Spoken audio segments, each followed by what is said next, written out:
আসসালামু আলাইকুম ভাইরা আমার, দেখো একটা গিজার খুলেছি। এটা লিকের জন্য হয়েছে। গিজারটা যখন থেকে লাগিয়েছে তখন থেকে লিক হয়েছে। এটাকে এই লিকটা যদি মেরে দিত তাহলে গিজারটা নষ্ট হতো না। এই পুরো প্লেটটা খারাপ হয়ে গেছে।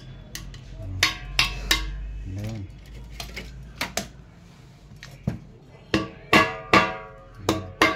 ছেড়ে যাচ্ছে।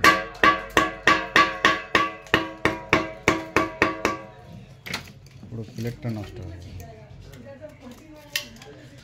এটা লিক মারতে গেলে পুরো প্লেটটা চেঞ্জ করতে হবে, কয়েল চেঞ্জ করতে হবে। কয়েলও খারাপ আছে, বডি আছে। কতটা ফুলে গেছে ওটা। এটা খুলবো, তারপর দেখছি কি করা যায়।